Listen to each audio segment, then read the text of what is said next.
Ini bab larangan hakim membuat keputusan ketika sedang marah, dalam keadaan marah. Dengan sanadnya Imam Muslim meriwayatkan daripada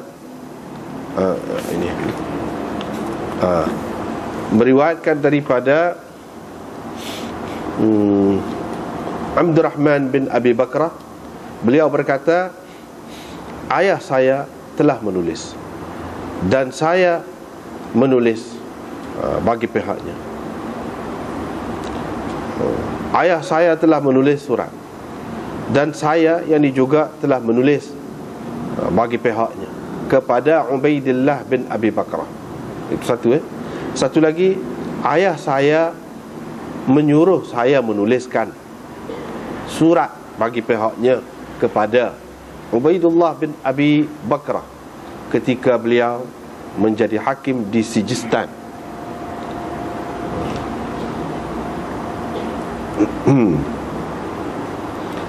Saya tulis ataupun dia suruh saya tulis agar engkau jangan membuat keputusan di antara dua orang ketika engkau sedang marah, kerana sesungguhnya aku telah mendengar Rasulullah SAW bersabda, janganlah seseorang menghukum di antara dua orang atau dua pihak wa huwa ghadban, dalam keadaan dia marah. Dengan beberapa sanad lagi itu Imam Muslim meriwayatkan benda yang sama lah, hadis yang sama dari segi lafaz dan maknanya sama. Kemudian pergi kepada bab yang lain, iaitu bab naqdil ahkam, membatalkan hukum yang salah, wa radd muhdatsatil umur, dan menolak perkara-perkara baharu yakni dalam agama. Dengan sanadnya Imam Muslim meriwayatkan daripada Aisyah. Beliau berkata, Rasulullah SAW bersabda, sesiapa yang mengada-ngadakan dalam urusan agama kita ini sesuatu yang bukan berasal daripadanya, ataupun sesuatu yang bukan sebahagian daripada ajaran agama, fahuwa raddun, maka apa yang diadakan itu tertolak. Dengan sanadnya Imam Muslim meriwayatkan daripada Sa'ad bin Ibrahim. Beliau berkata, saya telah bertanya Qasim bin Muhammad tentang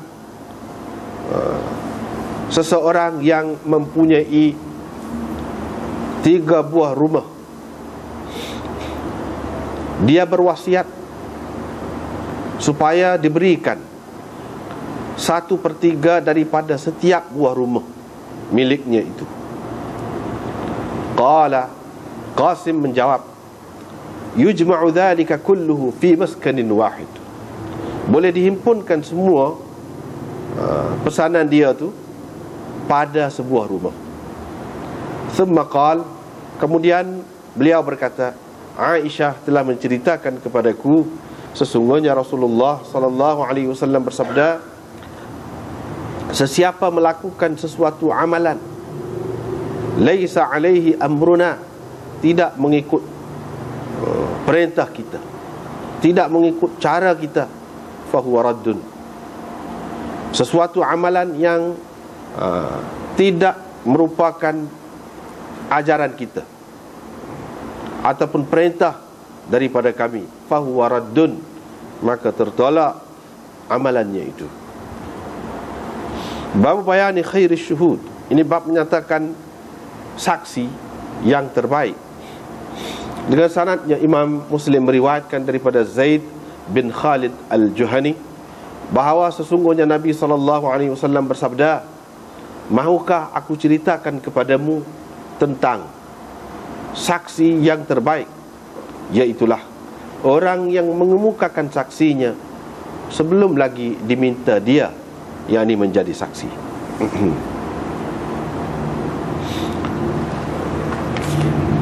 Ini bab ikhtilaf, berbeza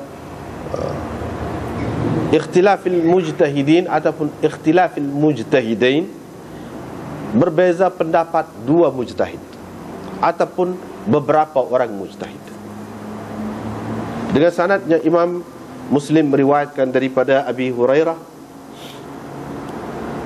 daripada Nabi SAW, baginda bercerita ketika dua orang perempuan, jadi pada suatu ketika ada dua orang perempuan bersama masing-masing daripadanya ada anak mereka. Tiba-tiba datang serigala.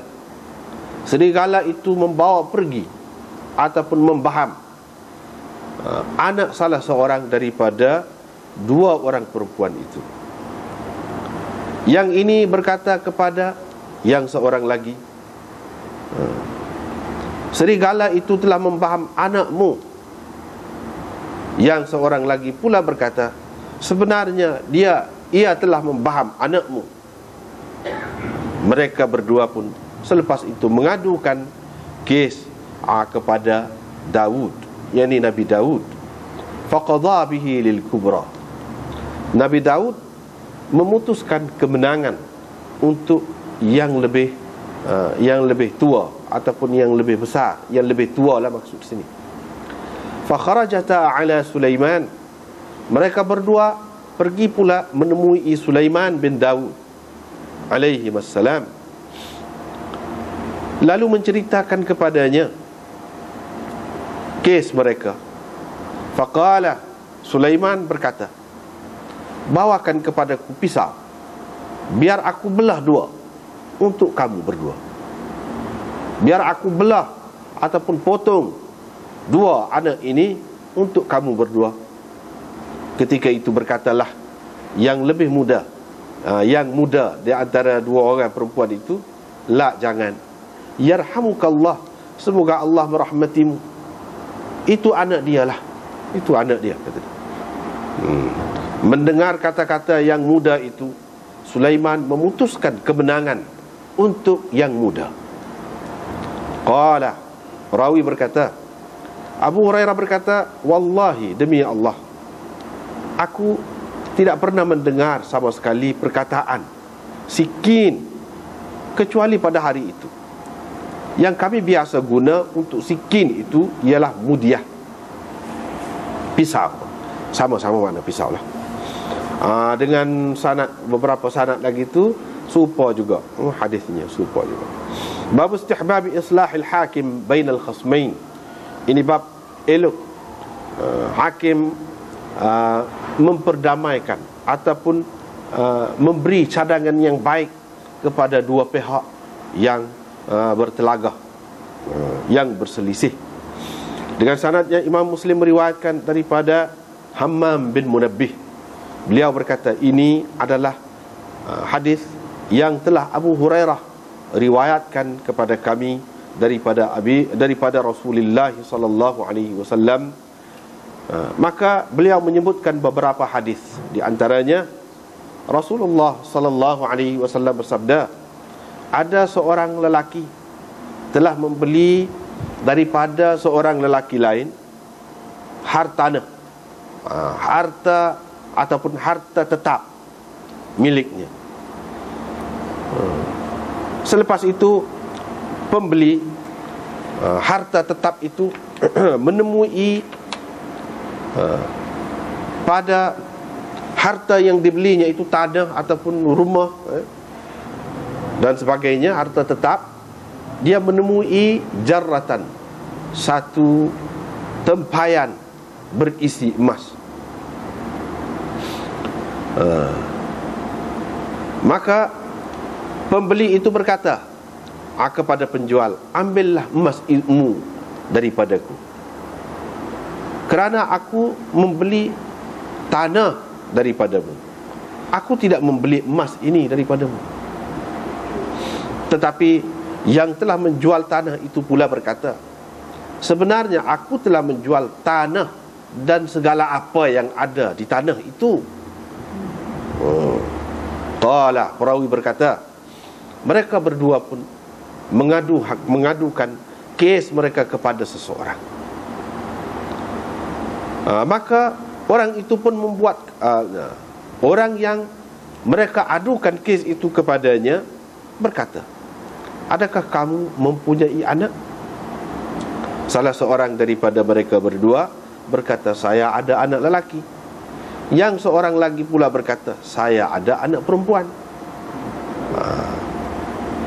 Jadi hakim itu pun berkata, ankihul ghulamal jariyah, kahwinkan anak lelaki dengan perempuan ini, dan kamu belanjalah daripada harga emas itu untuk kamu berdua, dan kamu bersedekahlah juga kalau kamu nak sedekah. Habislah. Jadi ini kita masih lagi di dalam bab ataupun kitab Al-Aqdiyah, kes-kes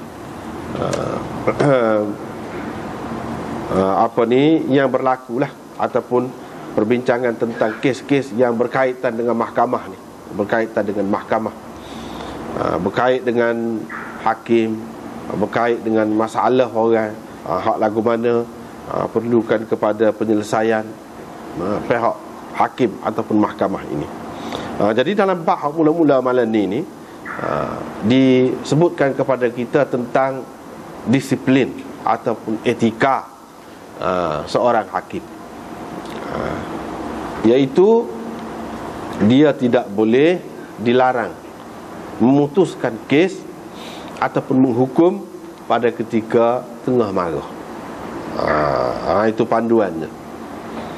Jadi hadis-hadis inilah yang menjadi panduan kepada pelaksanaan, kepada pelaksanaan undang-undang Islam dalam mahkamah-mahkamahnya. Hadis-hadis seumpama inilah, dan banyak lagi hal lain yang seumpama ini, itulah yang menjadi panduan.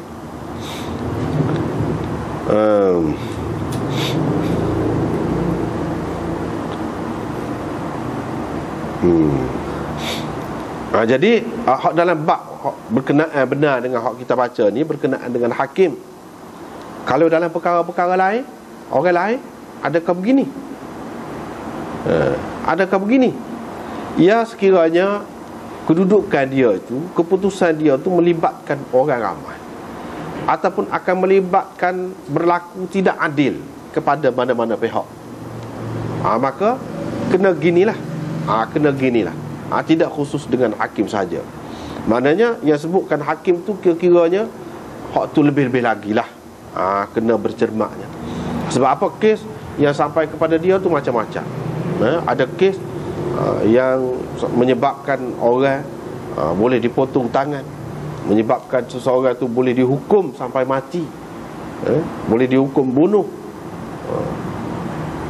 boleh sampai ke peringkat tu. Ataupun hak orang lain diberikan kepada orang lain, boleh juga berlaku.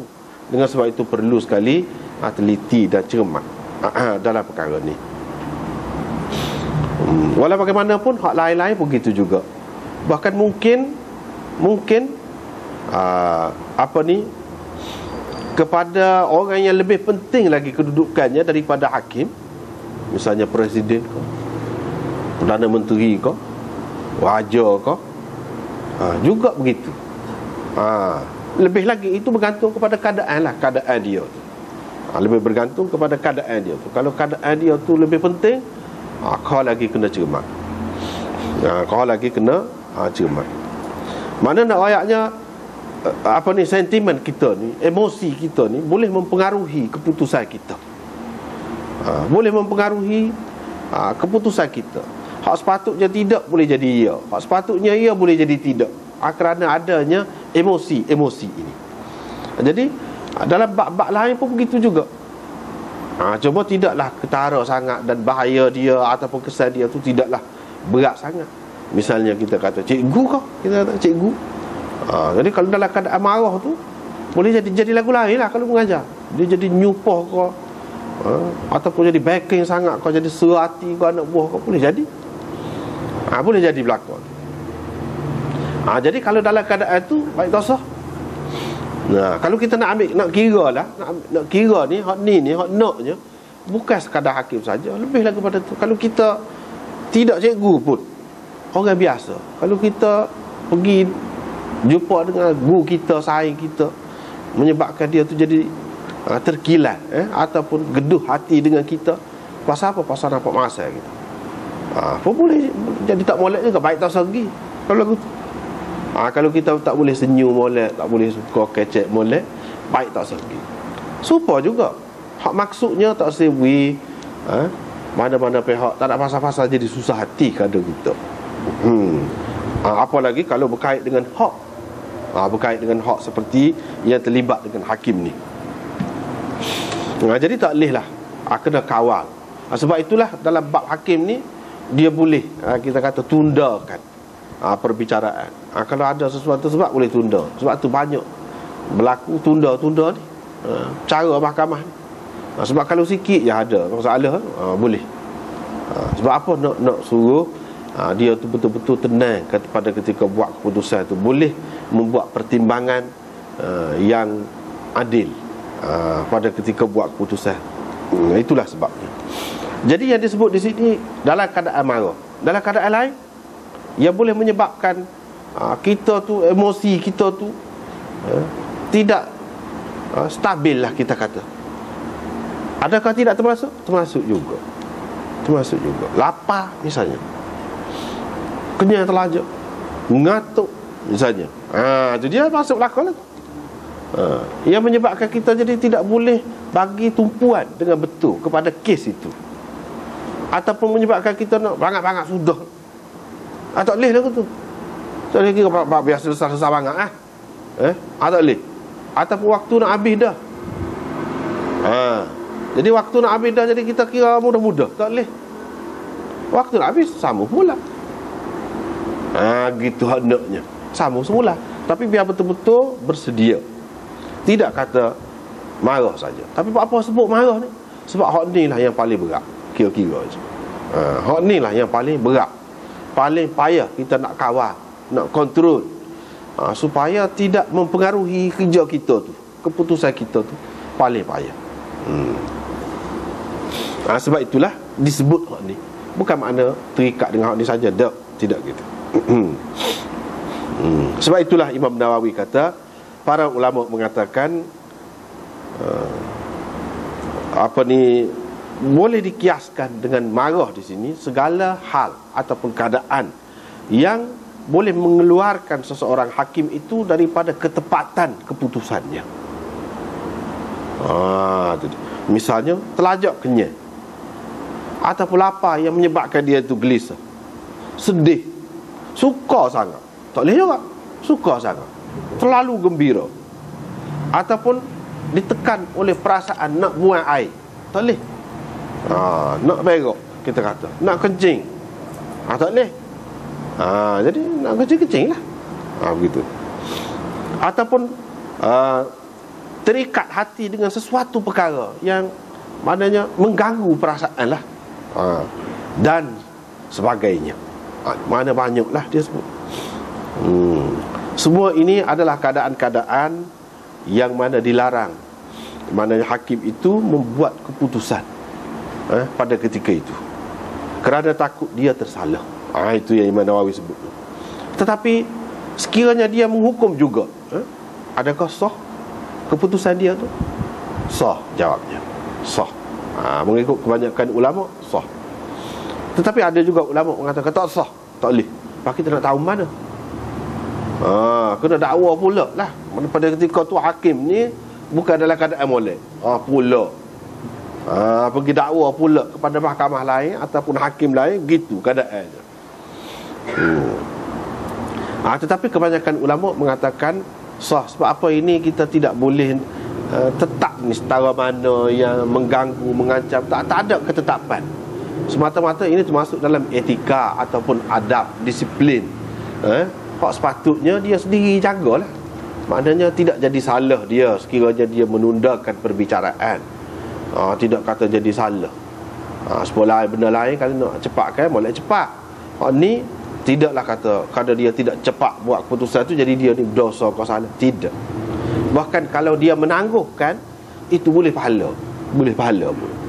Bukan nak boleh dosa dah. Jadi tak ada sebab lah untuk dia menangguhkan ataupun tidak membuat keputusan pada ketika itu. Sebab apa? Kebanyakan ulama mengatakan sah ni keputusan hakim, walaupun dalam keadaan marah ataupun keadaan lain tadi. Sebab Nabi SAW pernah membuat keputusan untuk dialirkan tali air, merentasi tanah seseorang untuk pergi ke tanah orang lain. Nabi SAW buat keputusan tu pada ketika marah. Jadi daripada hadis tu kita dapat tahu dalam keadaan dia marah. Begitu juga Nabi SAW buat keputusan berhubung dengan luqatah, barang tercicir. Jadi ada orang tanya, kalau kambing lah mana? Kambing ambil, Nabi kata ambil, takut bahaya kau serigala. Nanti tuai dia mari beri kelik lah. Lepas tu ada pula, kalau unta lah ke mana unta? Dia kata, Nabi SAW pun kata, malaka walaha, apa mu nak cara ke dia je? Dia kata begitu. Apa sibukmu nak cara dengan unta tu je? Jadi dalam hadis tu disebutkan dalam keadaan marah, Nabi kata gitu. Maknanya dia boleh jaga diri dia sendiri. Binatang itu besar, tidak terancam lah, tidak terancam. Tapi bagi ulama yang mengatakan tak boleh tu, dia kata tu Nabi lain. Memanglah dia tengah jalan pun tak apa, jadi keputusan dah. Keputusan tu sebagai sumpah mahkamah tak bagi orang lain.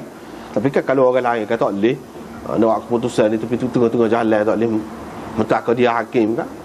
Tak boleh. Dia kena duduk tempat dia. Lepas tu dari segi uruf pula, mana-mana pun dalam Islam pun ada juga, hak tidak Islam pun ada juga, dia kena pakai jubah dia dulu, duduk atas kursi dia tu. Kalau dia duduk lain tak jadi. Dalam mahkamah dah tapi duduk lain tak jadi. Dia kena duduk. Tu uruf menentukan begitu, dan Islam terima tu. Tidak jadi masalah. Dengan sebab itulah Islam pun pakai juga, misalnya hakim nak cara kes lagu ni, pakai serbai lagu ni kalau misalnya. Dia ada pembahagian tu. Jadi tak apa, tu boleh diambil kira. Bagi orang yang mengatakan tak boleh, kuat juga alasan dia. Dan kita nak tengok pada Nabi SAW saja tak boleh lagu tu. Sebab apa? Keadaan dia tu lain. Keadaan dia tu lain.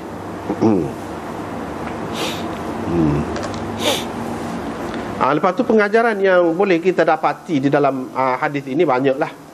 Satunya, hak mula-mula tu sebelum kita pergi kepada pengajaran dia, Abdurrahman bin Abi Bakrah, dia kata, kataba abi wa katabtu lahu ila Ubaidillah. Dia ada dua makna seperti yang kita terjemah tadi. Satunya, ayah saya tulis dah surat ke adik-beradik saya hak nama Ubaidullah. Ini Abdurrahman. Kedua-duanya anak Abi Bakrah. Ayah saya tulis dah surat. Lepas tu saya pula tulis pula surat. Nak wayak hak dia lah ayah saya pesan. Satu maknanya. Yang keduanya, kataba abi wa katabtu lahu. Maknanya ayah saya tulis. Sebenarnya hak saya tulis ni bagi pihak dia. Hak saya tulis ni bagi pihak dia. Bukan dua kali tulis tu. Bukan ayah saya tulis dah. Lepas pada tu saya tulis pula. Dah. Ini maksudnya ayah saya suruh saya tulis. Gitu maksudnya. Dan hak makna yang kedua ini lebih tepat. Sebab apa? Sebab dalam tu dia sebut fa inni sami'tu, kerana aku telah mendengar Rasulullah SAW bersabda, tidak boleh seseorang menghukum, dan seterusnya. Jadi hak ni kerana aku telah mendengar ini hanya tepat untuk Abi Bakrah, sebab dia seorang sahabat Nabi SAW. Tetapi untuk anak dia Abdurrahman tidak tepat. Kalau kita kata dia tulis pula, bagi pihak ayah dia pun dia tak boleh kata aku mendengar. Kecuali kalau dia kata ayah pesan begini, dia kata lagu tu. Ayah kata dia telah dengar Nabi SAW bersabda. Ni dia tidak kata dia telah dengar, tapi aku telah dengar.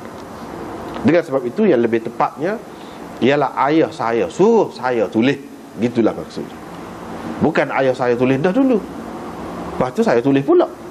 Rayak benda hak sama. Tidak. Walaupun dari segi makna dia asalnya boleh juga gitu. Tapi kalau kita tengok hak kemudian tu tidak menyokong yang pertama, tetapi menyokong yang kedua. Sebab apa? Abdurrahman ni dia bukan sahabat. Jadi tidak ada kemungkinan lah dia nak kata aku dengar Rasulullah SAW kata tu.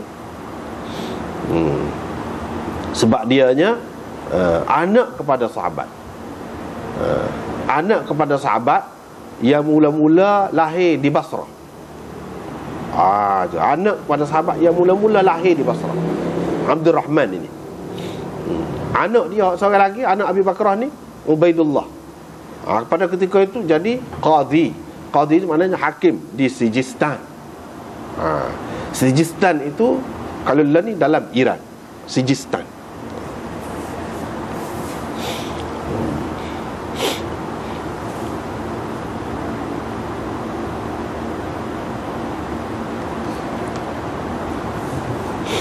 Begitulah.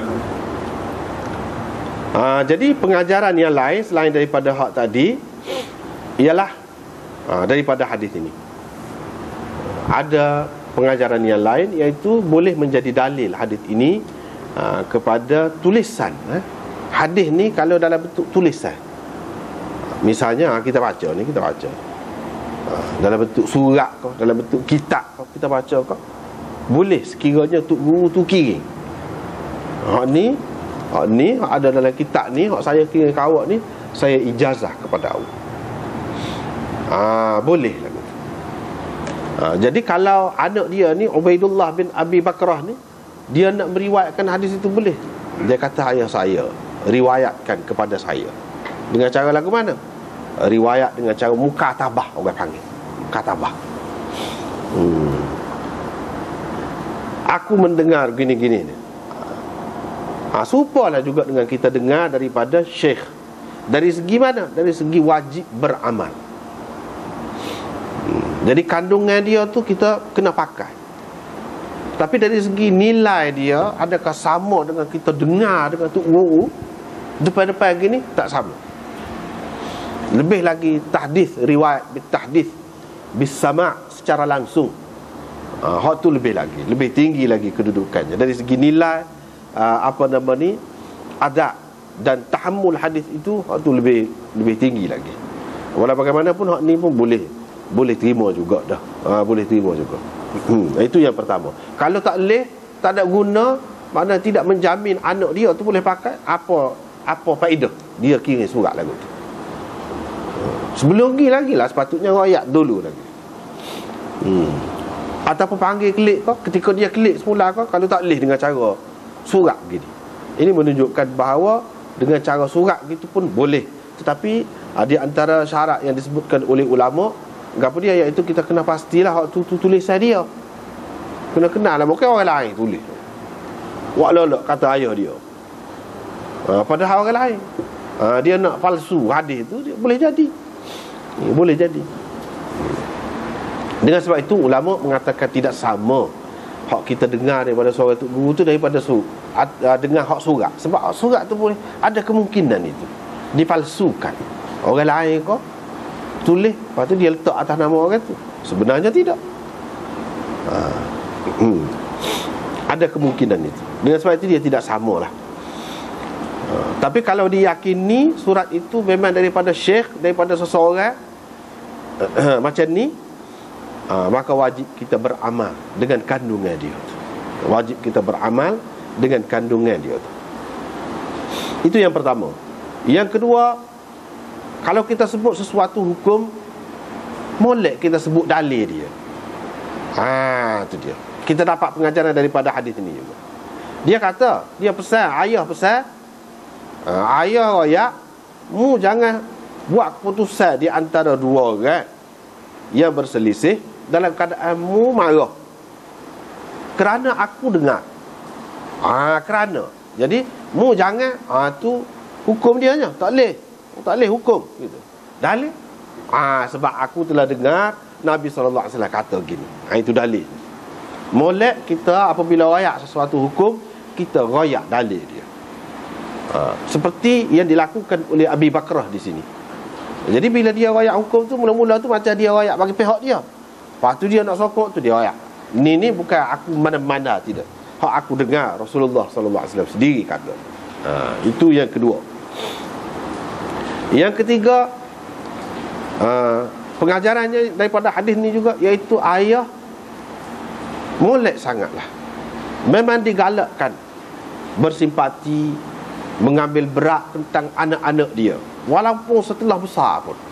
Tidak masa kecil nak cara ke anak ni, besar cara besar.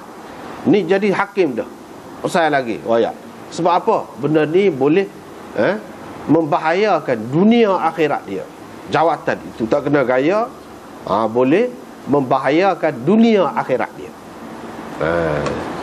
Jadi sebagai ayah yang bersimpati, yang mengambil berat terhadap anak dia, hak duduk jauh pun cara jauh, dia tetap pesan. Hak tu molek. Itu pengajarannya. Tidak kata ni sahabat belaka lah ni, sahabat ni gitu ambil berat, tidak pakai lepas dia orang besar dah ikut dia, dia pandai lah tu. Tak. Hak dia tahu daripada Nabi, hak tu lebih penting mengatasi hak lain-lain lagi.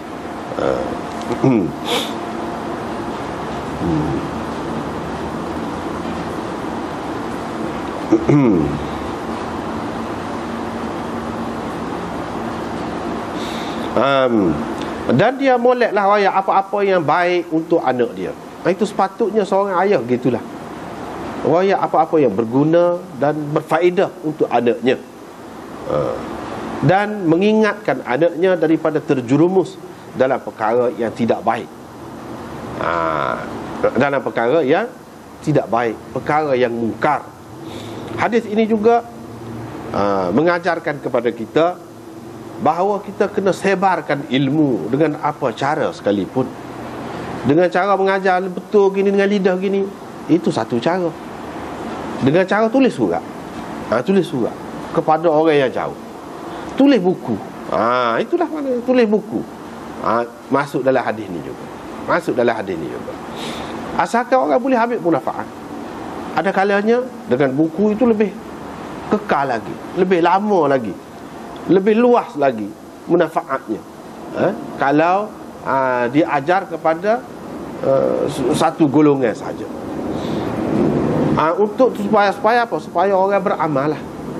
Tujuannya supaya orang pakai hak kita royak tu, dan supaya orang ikut tu. Apalagi kalau hak kita tulis, hak kita tulis dalam bentuk surat ke buku ke apa ke, ataupun sekarang ni dalam bentuk CD ke apa ke, kita kata kaset ke, supaya orang boleh tu. Apalagi kalau yang kita ajar tu hak Nabi SAW, hak Quran, hak hadis, lebih-lebih lagi lah.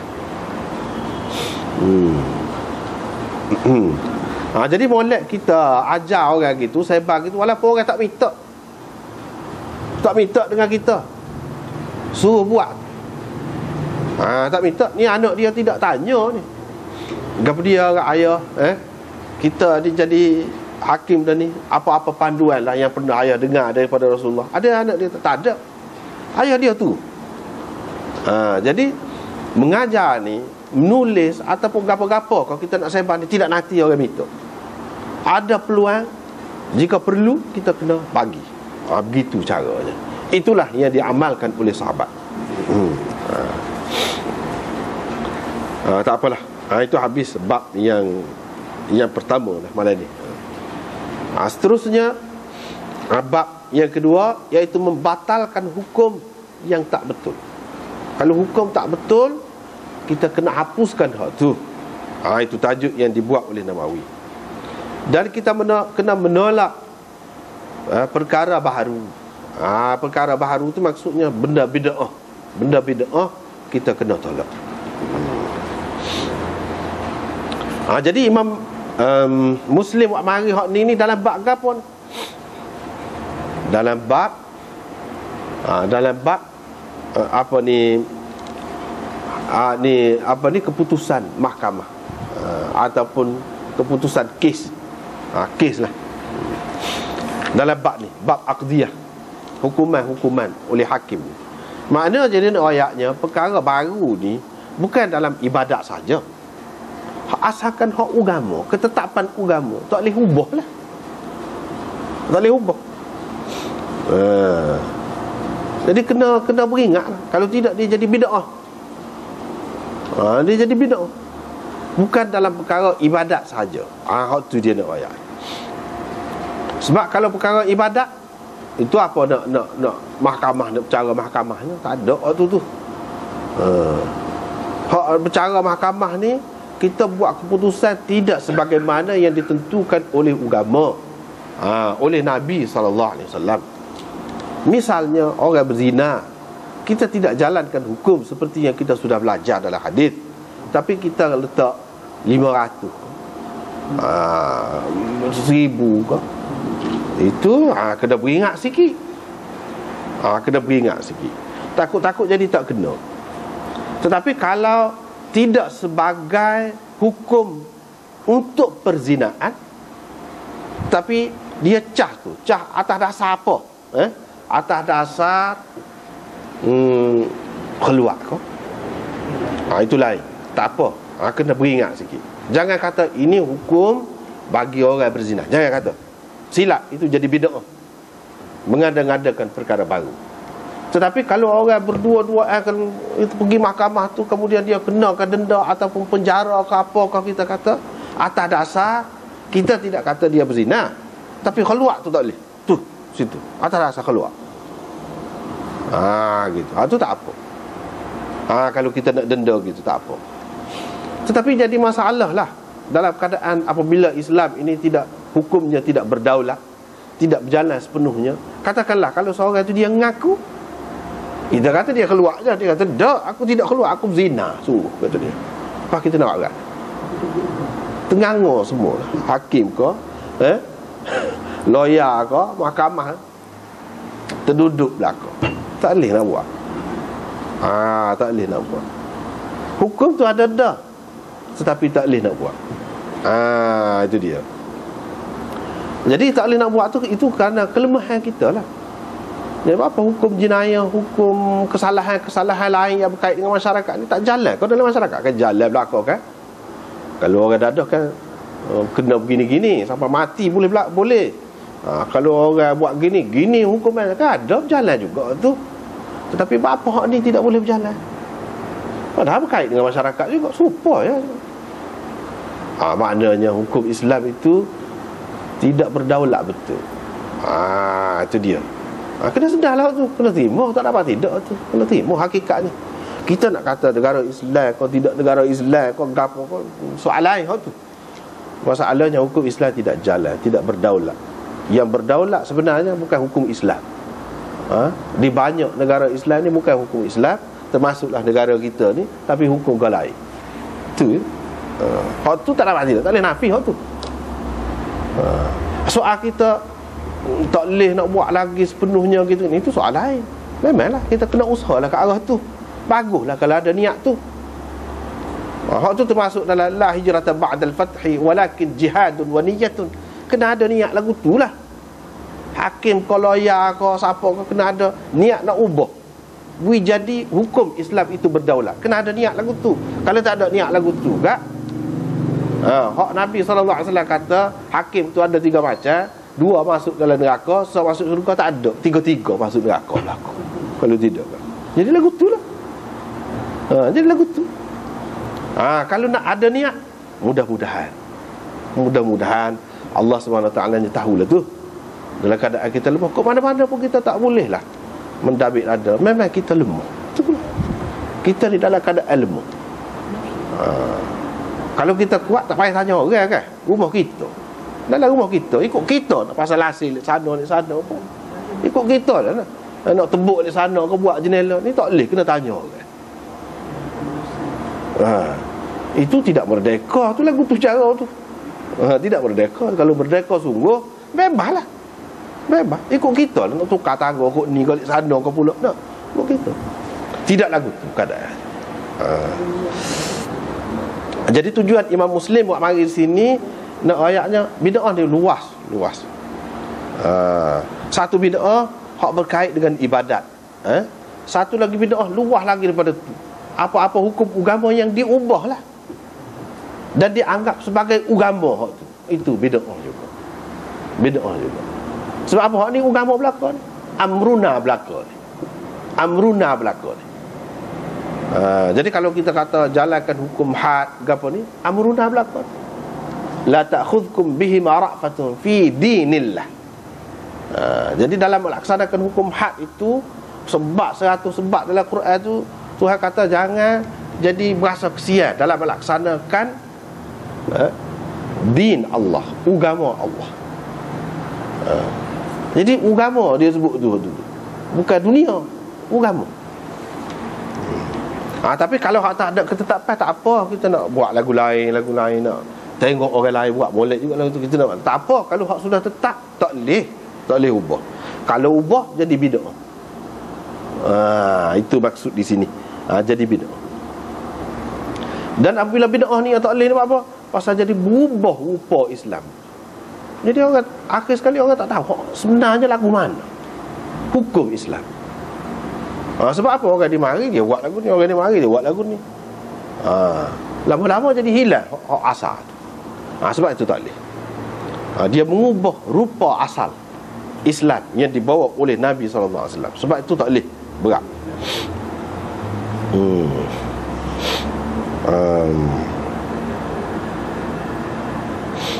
Jadi Imam Nawawi kata ini di antara hadis ini, di antara jawami'i kalimihi, ucapan Nabi SAW yang ringkas tetapi paling luas makna dia. Sebab ia jelas untuk menolak segala bid'ah dan segala perkara yang diada-adakan dalam agama. Hak maksud dalam agama saat ni termasuklah ibadat ataupun hak bukan ibadat, tapi suatu ketetapan dalam agama tak boleh dipindah. Hak tu, kalau tidak tu tak apa. Hak tidak ketetapan, misalnya naik gapo, kenderaan gapo, tu tak ada ketetapan. Hak tu tidak termasuk dalam agama. Hak tu hak ni agama ni macam tadi. Lagu tu hukum had ke, kena beringat tu waktu tu. Jadi kalau kita nak denda orang berzina ke apa tu, atas rasa gapo, kena faham molek tu. Dan bukan atas rasa itu hukum orang berzina sekarang ni. Beda lah jadinya. Tak boleh lagu tu. Kecuali kalau atas dasar lain. Atas dasar lain itu lain cerita lah. Kemudian ni hak umum lah, luas. Kalau hak sempit, kebanyakan ulama mengatakan, boleh katakan semua terimalah dalam hal ibadat itu. Tak boleh benda bid'ah. Dengan sebab itu, kalau mengikut Syatibi, ta'rif yang dibuat oleh Syatibi tentang bid'ah ni, dia katakan apa dia? Tariqatun fid din mukhtara'atun tudahi syar'iyyah yuqsadu bis suluki 'alayha al-mubalaghah fi at-ta'abbud lillahi subhanahu wa ta'ala. Ta'rif dia. Yang kedua, hiya tariqatun fid din mukhtara'ah tudahi syar'iyyah yuqsadu bis suluki 'alayha ma yuqsadu bit tariqati syar'iyyah. Itu ta'rif yang dibuat oleh Syatibi, iaitu satu jalan, cara dalam agama yang diada-adakan menyerupai syarak, menyerupai hukum agama. Dimaksudkan dengan buat hak tu supaya dituruti, supaya diikutlah cara lagu tu. Bapa al-mubalaghah fit ta'abbud, kononnya untuk lebih kita ni beribadat kepada Allah. Gitu. Dengan maksud tu. Itu bid'ah. Satu lagi ta'rif dia, iaitu satu cara dalam agama yang diada-adakan menyamai ataupun menyerupai syarak. Dimaksudkan dengannya ialah untuk diikuti cara tu.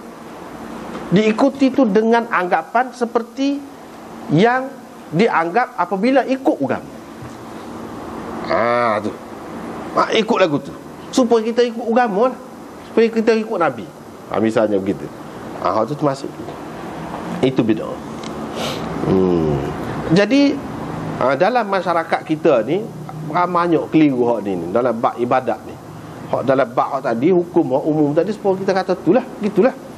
Dalam bab ibadat ni banyak juga keliru. Jadi orang kata tak apa lagu ni, moga hak asal dia molek kan. Hak tu hak banyak kelirunya. Kalau bid'ah hak hakikiyah tu, hak pukul tubuh ke apa, semua orang Syiah duk buat tu, orang tak terima. Semua orang kata bid'ah belaka, tu dah bid'ahnya, kata dia. Jadi kalau orang mati kat lagu tu kita buat, tarik rambut, tabur pasir atas kepala ke apa, meraung, tu bid'ah. Hak tu semua terima. Tetapi kalau atas nama ibadat ni, Hak asal dia ada dalam agama, tetapi cara-cara tu dibuat itu, ditetapkan dan diturut macam agama. Diharapkan seperti diharapkan dengan kita buat sesuatu agama, ajaran agama. Hak ni ramai kata tidak bid'ah. Dan itu adalah satu silap. Sebab apa kita tengok Imam Nawawi ni? Oh, banyak benar jumpa sama. Cuma di sini dia rekah lah. Di tempat-tempat lain kan, dia kata misalnya Assalamualaikum warahmatullahi, seperti yang kita sudah jumpa dalam kuliah Abu Daud, misalnya Sunan Abi Daud. Di situ dia sebut, Imam Nawawi kata, kalau kata Assalamualaikum warahmatullahi, bila beri salam nak semaya tu kan, kita tambah wa barakatuh. Bid'ah kata dia. Dia kata bid'ah. Jadi makna tak boleh kata lagu tu. Wa barakatuh tu tak boleh. Padahal kita nak beri salam semua kat orang kan, boleh ke lagu tu. Dalam sembahyang pun ada juga kan. Dalam sembahyang pun ada juga wa barakatuh tu ada juga. Tapi apa tak boleh situ? Sebab Nabi SAW tidak ajar gitu. Hak Imam Nawawi kata bid'ah saat ni ada dalam hadis, tapi hadis tu tidak sahih, tidak sabit kata dia. Dengan sebab tu bid'ah. Setara ada hadis juga tu dia kata lagu tu. Apa lagi kalau hak tak ada hadis, tak tahu mana. Tak boleh. Nak kata wa barakatuh tak boleh. Supaya juga kata dia, kita nak tarahum kepada Nabi. Allahumma salli ala Muhammad warhamhu. Nak kata gitu pada ketika tahiyat. Tak boleh, bid'ah kata dia. Imam Nawawi lah. Bid'ah. Pasal apa? Pasal Nabi tidak kata lagu tu, tidak ajar lagu tu. Betul. Padahal di tempat lain boleh kita nak ucapkan rahmat kepada Nabi SAW, boleh. Tapi dah apa ya boleh tempat lain situ. Apa ya Imam Nawawi kata bid'ah? Itulah hak kita kata. Bid'ah ni dia ada dua. Hak lagu saat ni lah orang panggil bid'ah idhafiyahnya. Ramai orang kita tak faham. Tapi kalau kita royak kan, kadang-kadang kan masyarakat ni dia keliru, dia tak faham. Dia nak kata dia pegang hak Syafi'i, Imam Nawawi tu gapo? Tidak orang Syafi'i kan? Tidak cara Syafi'i gapo hak ni. Dia kata orang ngaji hadis saja kecek lagu tu. Sudah gereja lah. Jadi Imam Nawawi tu gapo dia? Tidak orang Syafi'i. Supaya mazhab mana pun lagu tu lah. Tengoklah ulama mana pun, memang lagu tu dia kata. Maknanya tak boleh kita mana-mana, tak boleh. Kalau 33 tasbih 33. Tak boleh kita dengan mubalaghah fi ta'abbud saat ni, kerana kita nak berlebih. Kita kata 100 lah tasbih pas main. Tak boleh. Sebab apa dah Nabi ajar gitu. Berapa kali dia royak lagu tu. Dia kena lagu tu. Jadi hak ni ramah hak tidak faham. Ramai hak tidak faham. Padahal itu termasuk di dalam takrif bid'ah lah tu. Jadi maksudnya nak lebih lah, lebih molek kita kata. Supaya imsak misalnya. Jadinya tu sungguh supaya tu ukur agama dengan harapan lebih baik lah. Supaya agama kata baik lah. Itu takrif tadi kalau kita perhati. Lepas tu kita pun tak faham apa, gitu je pakai tu macam agama, kira-kiranya agama. Padahal tidak ada asalnya dalam agama. Boleh bid'ah jadi lagu tu. Bid'ah. Jadi kena tolak benda bid'ah. Tak boleh amal. Tak boleh amal. Sebab apa? Sebab Nabi SAW kata dia, man amila amalan laisa alaihi amruna fahuwa raddun. So siapa yang buat amalan yang tidak mengikut cara kita. Cara kita tu cara dia tu lah. Tak boleh kita nak cara kita ni, cara kita orang Islam mana-mana masing-masing ni. Tak boleh lagu tu. Cara kita ni cara hak dia ajar tu lah lagu tu. Kalau tidak, kalau boleh lah bebas lah. Apa yang ulama-ulama seperti Imam Nawawi tu kata bid'ah? Apa? Tak payah kata bid'ah dah. Dah muka benda molek. Fahuwa raddun, amalan itu tertolak. Dan Nabi kata tertolak, kita kata boleh semacam lagi pahala. Lagu mana? Pandai kita. Itu kalau anggap kita lebih pandai lagi berat tu. Jadi masalah akidah pula. Dan Nabi kata tertolak. Kita kata tak, boleh juga lagu tu. Tak boleh. Tak boleh.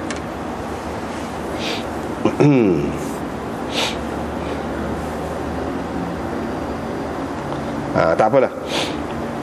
Cuma riwayat yang kedua tu, permulaan dia tu nampak macam keliru. Apa kena mengena hak ni dengan bid'ahnya? Sebenarnya di sini orang tanya Qasim bin Muhammad,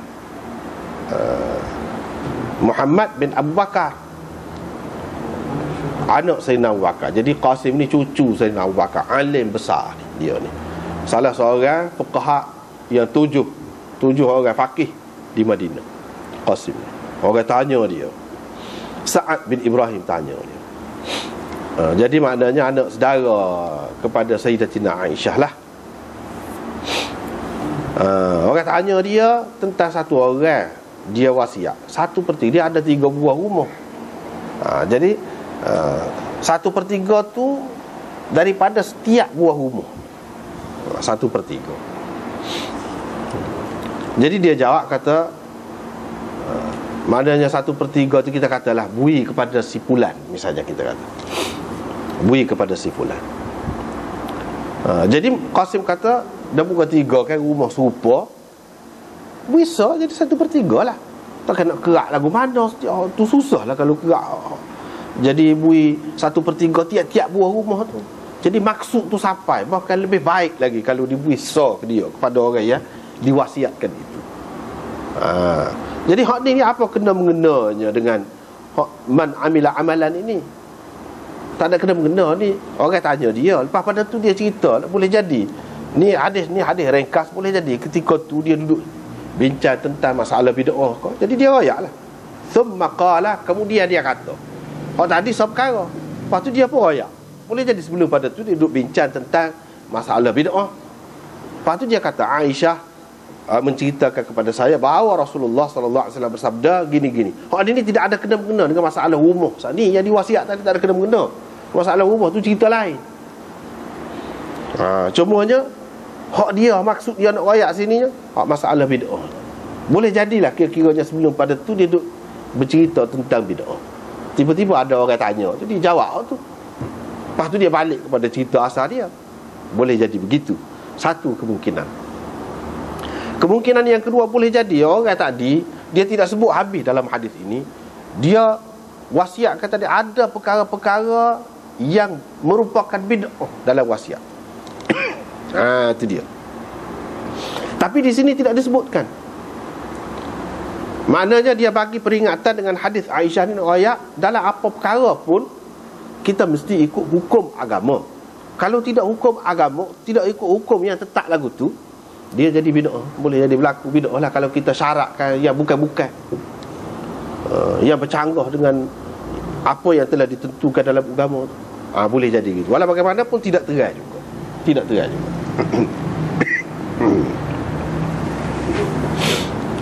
Tidak terai juga di situ.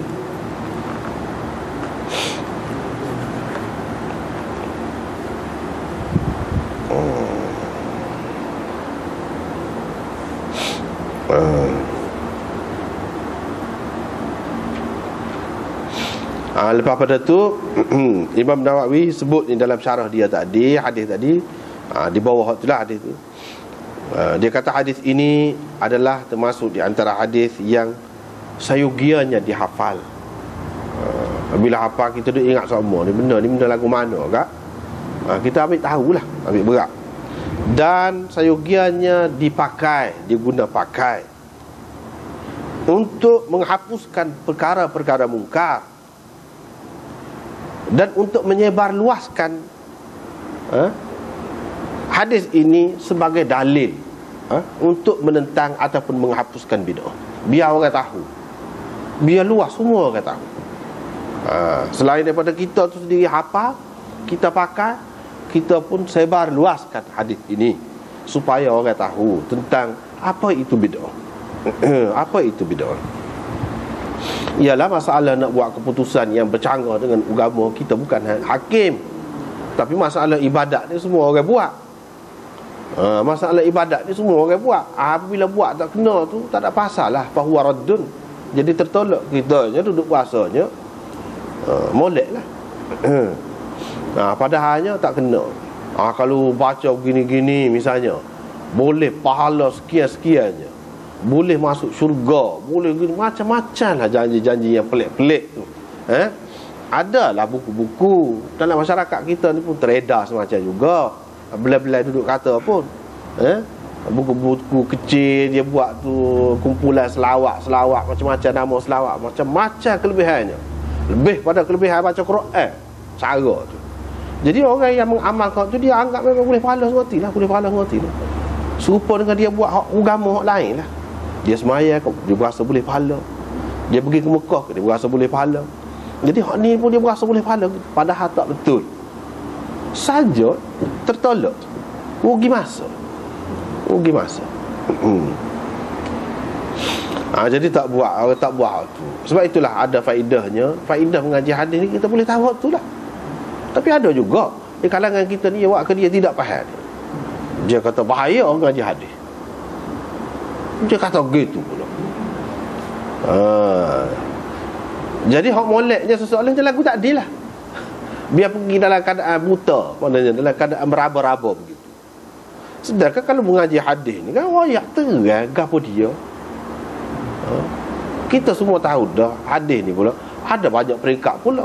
Kalau hak hadis kau tinggi tu kan kau molek kita pakai apa ya kita kata bahaya pula nya. Itu dia. Kita tidak cermat padahal sama-sama agama dah. Tapi apabila seseorang itu tidak serupa sikit dengan kita, kita nantilah cari benda sikit ya kadang-kadang. Hak tak jelas kita pergi duduk sabar kat orang. Misalnya berkenaan dengan anak sendiri, ada orang kata padahal kita tak rata pun begitu. Kita tak kata pun begitu. Mana kononnya ada ni kata tak boleh pergi ziarah kubur. Tak boleh pergi ziarah kubur. Lepas tu dia kata ada orang tempat lain pergi ziarah kubur mana boleh. Tapi lah ni dia kata anak kata boleh pula ziarah kubur. Padahal kita tak pernah kata pula lagu itu. Jadi dengan cara lagu ni kalau disebarkan kepada orang, jadi boleh jadi orang jadi tawar kita lah. Jadi apa kerjaan benda-benda lagu ni? Merugikan agama. Dosa tu benda lagu tu fitnah. Satu. Kalau menyebabkan jadi orang tak sayang ngaji hadis kerana tu, tidak kau berdosa. Betul kau dulu kita kata lagu tu. Itu dia.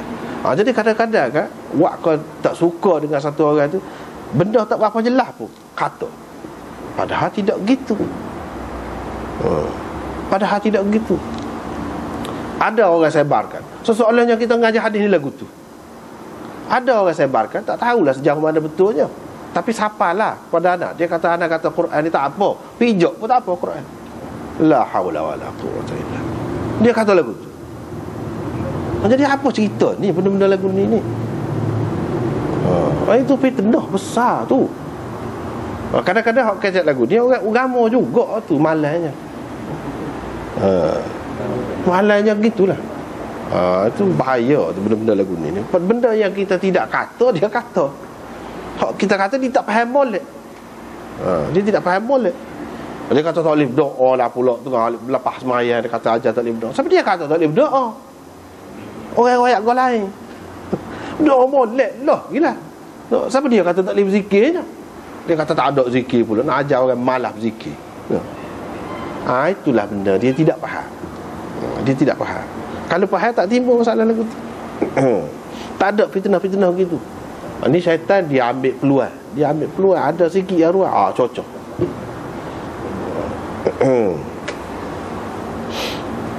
Padahalnya itulah sebabnya selalu kalau ada baca kita, anak baca tu Imam Nawawi tu, takut-takut orang kata kita kata.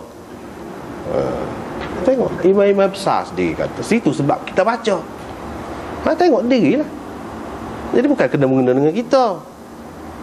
Tolong royak. Tolong royak saja. Jadi macam Imam Nawawi dan orang tu, orang ni jelas menyebutkan kalau benda lagu ni dia kata bid'ah. Kita nak awal lah. Jadi kita tak boleh kata bid'ah.